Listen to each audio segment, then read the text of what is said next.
Hi everyone, happy Monday. So if I look a bit wet, it's because I just took my shower and did my makeup in 2 minutes, so please bear with me until it dries. Today's video, I have a highly requested topic. Just kidding, I only have 20 subscribers. But seriously, today's topic is dating and OCD. So underrepresented, underwritten about. It's so layered and so different for everyone, so I definitely won't get to everything in this video, but I really want to cover some important ground.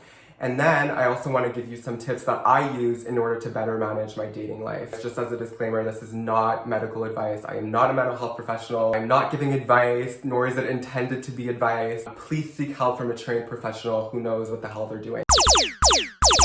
Whether you have anxiety or OCD or not, you're gonna be anxious when you go on a date. Chances are. Maybe not, but most of the time, a lot of people go on dates and I don't know, my friend used to go on dates when she was younger and she'd throw up before and she's not prone to having anxiety. Dating can feel so overwhelming. And if you know anything about me, you know that I've avoided dating for as long as possible throughout my life. Not just dating, any kind of emotional connection, romantic scenarios, intimacy, sex, I've avoided it all. And the reason for that is not that I didn't want to engage in relationships, it's just that I chose not to because the anxiety was just too unbearable for me to deal with. Now that I'm in therapy and I'm going through ERP, I'm learning how to tolerate that distress and kind of just sit with it. But when you don't know you have a disorder, it's really hard for you to know that you're not supposed to do that, basically. So first of all, I just want to say that if you're someone who has trouble with dating and you have OCD, you're not alone. Whenever I post an Instagram story or a post about dating, people come to me and they're like, oh my God, I've had so much trouble with dating too. I've never been in a relationship. I've never had sex. And I'm in my late 20s, my late 30s.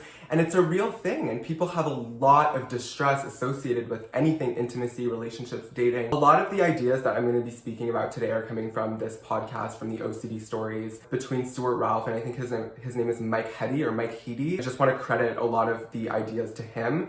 Some of the tips I'm going to deal with come from my therapist, but a lot of the ideas I'm talking about in relationship to disclosure and things like that come from Mike Heady. Some of the questions that can come up when you're dating and you have OCD are is this person the one for me? Are they as into me as I'm into them? When are we going to have sex is another question. For a lot of people, intimacy is an extremely huge deal. I know that for me, I was queen of sex avoidance. I'd date someone and then if we were about to have sex, I'd just ditch them, leave, and cancel the relationship. Obviously, I hate myself for that and I've had to give myself a lot of compassion. I have a disorder and, avoidance or, being flaky or anything like that is a compulsion. Once I realized that I had a disorder, I started being a little bit more easy on myself. Okay, I hate myself for those things, but I also have a disorder. And so I owe myself some extra self-love in those cases. Other questions are what is it gonna be like once we actually start dating or we get into a relationship and I have to deal with their friend group? What if we live together and they have to put up with my anxiety all the time? What is it gonna be like living with someone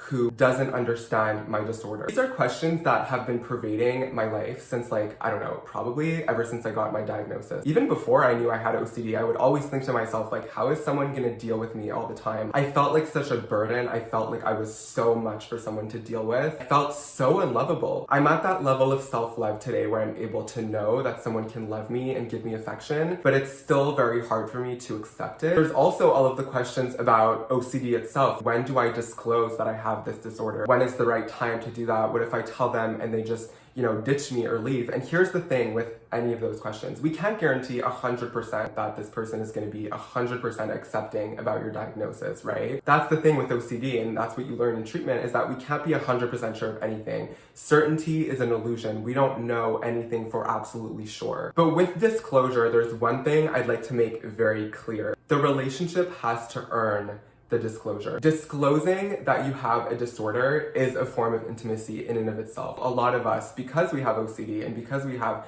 a lot of questions come up in the dating game, we feel this urge to confess that we have it. We feel like we need to apologize that we have OCD and just get it off of our chest. Really, what we want to do is give it time. We don't need to be acting on our feelings in those scenarios. We really want to go with our values. You just sit with that discomfort and you wait and you give it time and you wait for the relationship to actually develop before you give them that information. OCD is not who you are, but for me at least, I see OCD as a diagnosis and I don't ignore it. It's definitely something that I have to manage every single day. It is a huge part of my life, especially since I'm such an advocate. Even me, like even someone who speaks about it 24/7, I still wouldn't tell someone on the first date. And so I think giving it time and giving it that gap is something that's really healthy for all of us to kind of practice. I think again before I act on my emotions, and I try and go by my values instead, because if I act by the way I feel, it's most of the time going to be a compulsion. Another thing that can come up in dating is also trouble receiving affection. I'm still exploring this for myself, and I've dealt with this a lot, and it's very hard for me to receive someone's affection and love. It's very hard for me to kind of just sit with that. It's not that I don't think I'm lovable. It's not that I don't think someone can see me in that way. It's just I have trouble just receiving it and taking it in, you know?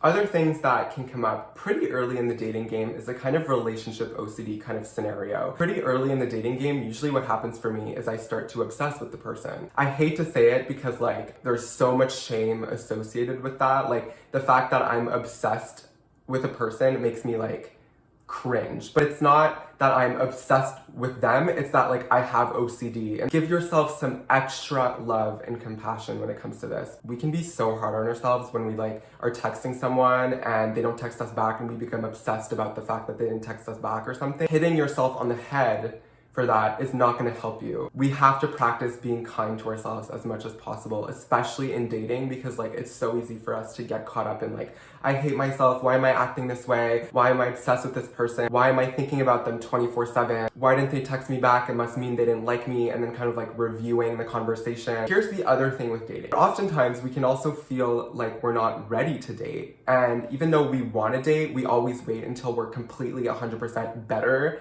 to start dating.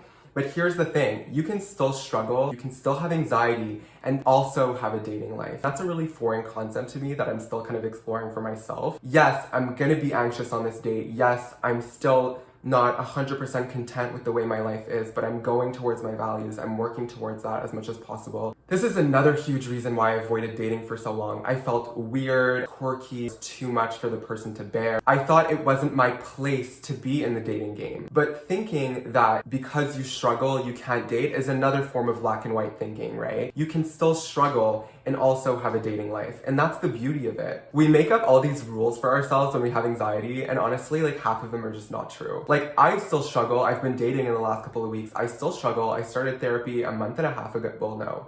I started therapy 3 months ago. So one thing that's been extremely helpful for me when dating is to practice diffusion. The chances are on your way to the date, you're gonna be ruminating about something and you're gonna be thinking about all the things you might do wrong and la-da-dee, and you'll go down that spiral. A good trick that's not necessarily gonna get rid of your anxiety, but it's definitely going to change your perspective on it, is to look at your thoughts as not facts, but as strings of text. Now, I took this idea from Russ Harris's book, The Happiness Trap. Diffusion is basically the concept of separating your thoughts from meaning and instead seeing your thoughts as just text. And that's what they are, right? We always assign meaning to our thoughts, but honestly, they're just like text in our mind. So diffusion is basically when you see thoughts as stories that your brain tells you instead of seeing them as facts. Let's say, for example, you're so nauseous before the date, you're so anxious, and like, you're like, oh my God, I'm gonna throw up, whatever. Try and see it as something your mind is telling you versus like a fact. Because often, like I had a date last night, the date wasn't that good. But anyways, so before I was like so anxious that I was literally like, I'm gonna have diarrhea. And I was literally like, oh my God, I'm in a diarrhea, I'm gonna have to go and like, you know, whatever. And like, I was just like,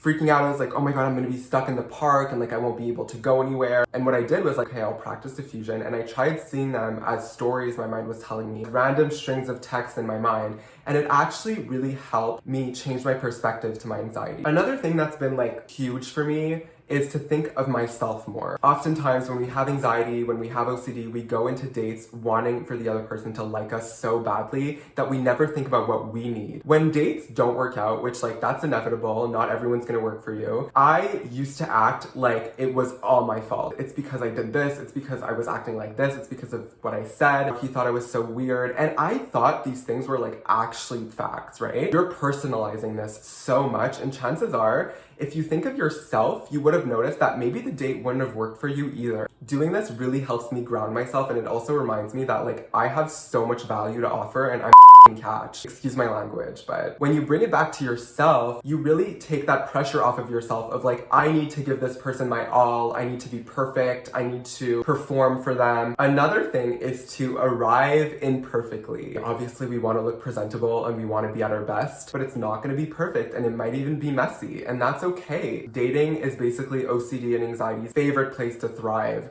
And so, but open yourself up to imperfection, open yourself up to the fact that you're a vulnerable human being. You are not this like hard thing that's not penetrable. You have imperfections and they're gonna come out in your most anxiety producing times, right? Now, I probably should have said this first, but also have some willingness to actually go on the date. If you're like me and you've avoided dating to also avoid fear, shame, rejection, and all those other things that come up, then you're also letting anxiety win. If you want to date, go out and do it, sis. Again, don't live by your feelings, live by your values. I also want to mention that you deserve it. Anxiety and OCD takes a massive toll on your self-esteem. It can make you feel like you don't deserve anyone's affection. You do deserve it more than anyone. If you want affection, practice gently allowing it into your space. Another thing that's been amazing actually is practicing mindfulness. This comes really in handy like during the date when you're freaking out and you're like, oh my god, I'm doing it now. So what that means is basically just staying in the present moment as much as possible. I get an intrusive thought during a conversation and I notice it, and then what I do is I gently bring myself back to the present moment. That doesn't mean ignoring the thought, it doesn't mean pushing it away.